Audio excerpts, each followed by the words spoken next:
Oke, salam dan salam sejahtera. Pencerahan saya berkenaan dengan kenyataan yang dikeluarkan oleh Timbalan Presiden Bersatu, yang mana beliau mempersoalkan kenapa kempen kerajaan gagal yang digunakan untuk menjatuhkan Muhyiddin terhenti. Di sini jelas bahawa kenyataan yang dikeluarkan oleh Timbalan Presiden Bersatu ini, yang mana hari ini beliau adalah Menteri Belia dan Sukan, tidak paham. Dan apakah beliau nak rakyat mengkritik kerajaan yang ada hari ini? Ataupun beliau nak pihak pembangkang mencari kesalahan yang ada dalam kerajaan yang ada hari ini? Karena kenyataan seperti ini seolah-olah memaksa untuk rakyat ataupun pihak pembangkang terus mengkritik kerajaan. Tetapi apabila rakyat dan pihak pembangkang mengkritik kerajaan, maka mereka tidak dapat terima juga. Dia sendiri sebagai menteri hari ini dalam kerajaan, tidak sedar ke bos kamu sendiri apabila menjadi Perdana Menteri, beliau awal-awal lagi membuat pengumuman untuk memberi masa 90 hari supaya setiap kementerian itu akan dilihat, dinilai. Jadi kenapa kamu sebagai menteri yang ada dalam kementerian pimpinan bos kamu mengeluarkan kenyataan seperti ini? Inilah yang jelas menteri sendiri tidak paham. Rakyat hari ini bukan tidak nak kritik, tetapi menghargai, menghormati keputusan Perdana Menteri, yaitu beri tempoh 90 hari untuk beliau melihat kabinet dan nilai apakah kabinet itu oke atau tak oke. Tapi kalau suruh awal-awal seperti ini, jelas beliau sendiri mengkhianati kawannya dalam satu kabinet, dalam satu kerajaan yang terbentuk. Ini adalah hasil daripada apa yang kita lihat apabila kerajaan itu dibentuk daripada hasil pengkhianatan. Hari ini bertelagah, yang mana apabila Bersatu sendiri keluar ke kenyataan seperti ini, jelas menunjukkan bahawa itulah dulu jangan jadi parti pengkhianat. Dan duduk bersama PIHES, menang dengan mandat rakyat, menang dengan logo PIHES, lepas itu hendakkan kuasa, kamu orang keluar bersama geng Skitul, bersama dengan parti yang kalah, menubuhkan kerajaan yang ada hari ini, caca marba, lepas itu nak menyalahkan rakyat, lepas itu nak menyalahkan orang kerana katakan kerajaan gagal. Siapa yang suruh kamu bentuk kerajaan yang lalu? Yang mana kita tahu hari ini, beliau sendiri menjadi Menteri Belia dan Sukan, dikritik lagi oleh TMJ.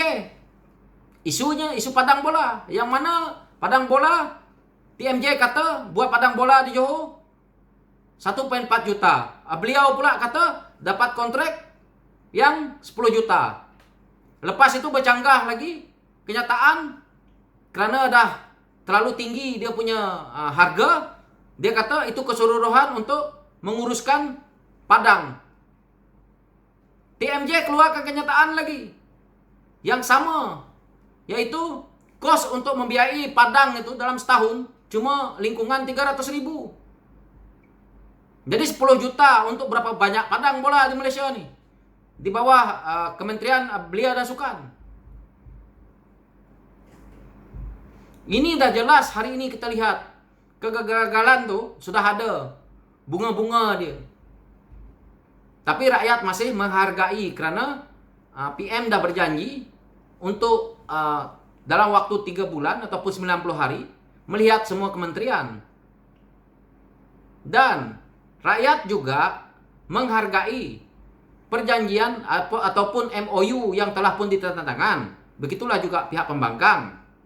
Kerana dalam MOU itu pihak pembangkang, rakyat juga mahu kerajaan yang ada hari ini terus kekal memerintah sehingga PRU ke-15. Dan dalam keadaan yang sama, seboleh-bolehnya stabilkanlah ekonomi negara dan pandemik yang ada hari ini diselesaikan. Tidak perlu lagi menteri yang ada hari ini bermain dengan wayang politik dengan mengatakan atau mempersoalkan kenapa kempen kerajaan gagal yang digunakan untuk menjatuhkan Muhyiddin terhenti.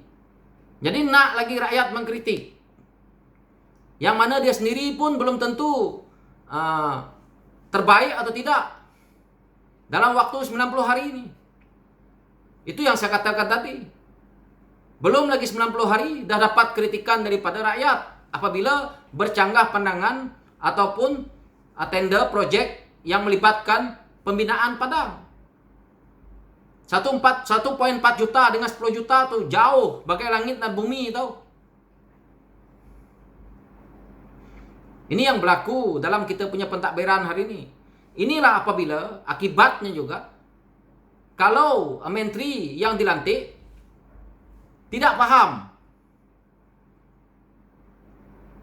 bahwa mereka itu berada dalam satu kerajaan yang mana apabila hari ini UMNO menjadi Perdana Menteri, maka bukan daripada komponen parti mereka nak mengkritik balik kawan mereka, tetapi sama-sama bersekongkol dalam satu rumah untuk menubuhkan kerajaan. Di akhirnya menyalahkan rakyat kerana tidak mengkritik lagi.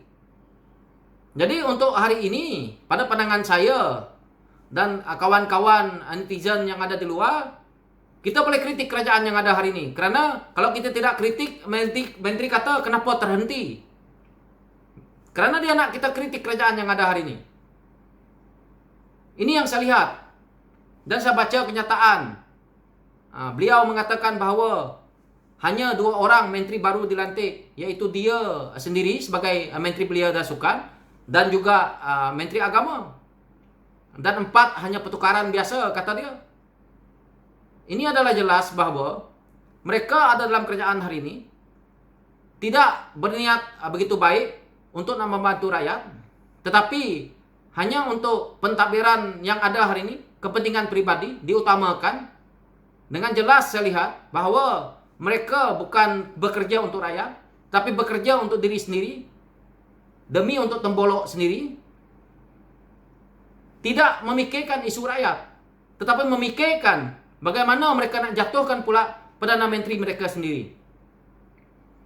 Dengan jelas juga kita tahu, PHS tidak akan menjatuhkan kerajaan yang ada hari ini. Kerana PHS itu kursinya 105. Tidak mungkin PHS akan jatuhkan. Yang nak jatuhkan kerajaan kamu orang itu adalah kamu orang sendiri.